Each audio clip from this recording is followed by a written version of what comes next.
let's shift focus and let's talk about Varroc Engineering. The Q1 numbers, the loss has narrowed, the revenues have risen. We have with us Tharuvai Srinivasan, the Group CFO at Varroc Engineering, joining in on the show right now. Mr. Srinivasan, great to have you on the show. Thank you so much for taking the time out. The festive season round the corner. Just wanted to understand what are some of the initial signs of demand that you're picking up this time, especially when it comes to the two-wheeler segment. Good morning. Thanks for inviting me to the show. It is still quite early days as far as the festive season is concerned. The OEMs are mainly focused on filling up the pipeline to make sure there is enough vehicles available in the showroom, etc. If and when the demand comes through. The next 3-4 weeks are crucial in the sense that the progress of the monsoon, both in terms of the spread as well as the intensity, will to a large extent determine the rural demand, which is very critical for the festival season. But we are hopeful that this year will be better than what we had in the last 2-3 years. So what can you tell us about the on-ground situation? Because, clearly demand doesn't seem to be a concern. Whether you talk about two-wheelers, whether you're talking about, passenger vehicles, the entire Motown seems to be indicating that demand is very robust. The issue, of course, is on the supply side. So are you having to up your capacities to try and match up to the demand right now? Yeah, actually, it's a bit of a mixed scenario at the moment. On the passenger vehicle sector, as well as in the high-end two-wheelers, supply is definitely constrained, mainly because of the semiconductor supply situation. But on the entry and mid-level two-wheelers, is demand which is been sluggish for some time now, which is what I said, the monsoon is a good monsoon is critical to boost the demand for these segments. And we are hoping that it will turn out okay.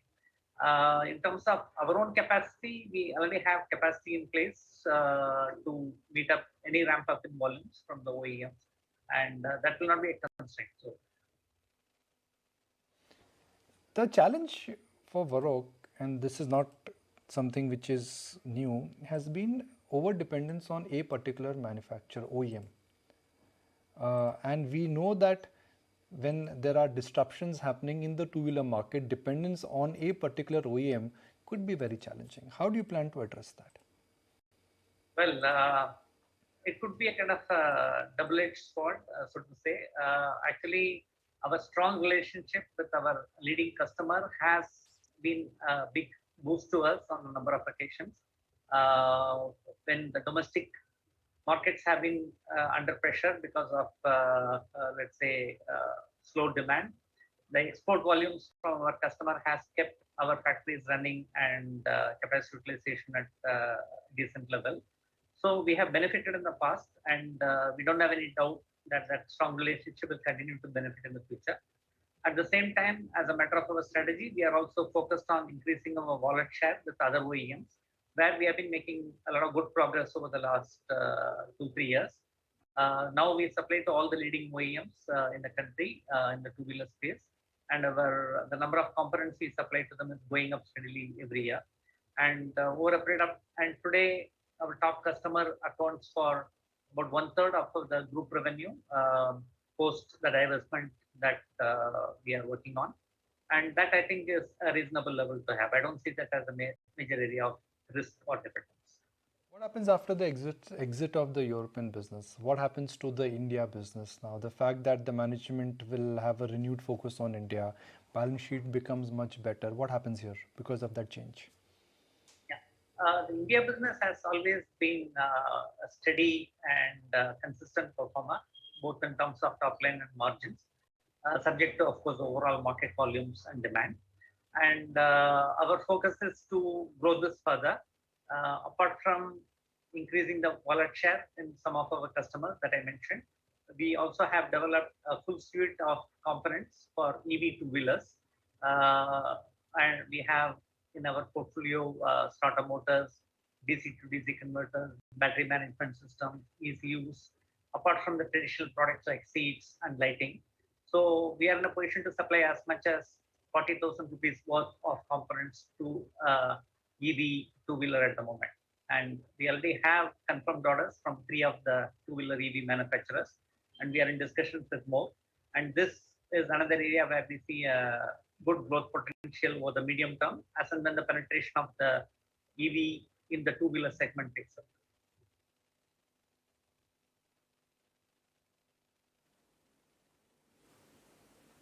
Good morning. So, if you can actually build on that, when you in fact exited that four-wheeler business in Europe and America, you did say the focus would be more on electric vehicles.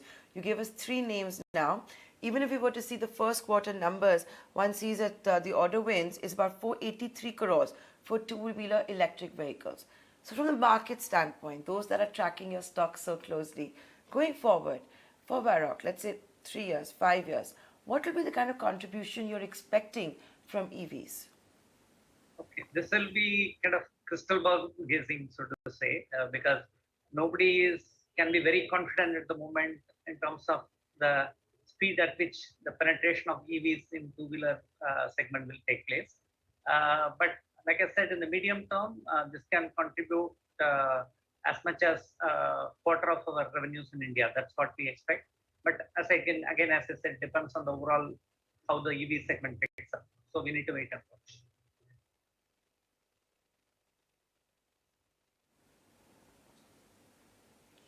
So, as you are in a conversation with OEMs as well for various electrical vehicle components, can I ask you this one question? That earlier this week we did see Anand Mahindra unveil 4 prototype e-SUVs. We know how Tata Motors has grand plans as well. They're all clients of yours. What is it that will you be working with them when it comes to this EV journey, and what exactly? Our immediate focus is on the two-wheeler EVs, not as much on the four-wheeler EVs, which is where our core competency in terms of product development and so on. But over a period of time, we will look to extend the products that we are developing for the two-wheelers also into the four-wheelers, but that will be over the medium term, not in the short term.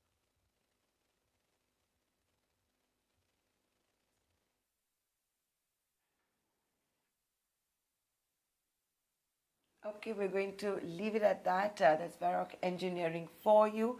The stock price on your screens coming up. We did see a good set of first quarter numbers going forward. Here's the top management telling you what the immediate focus is going to be.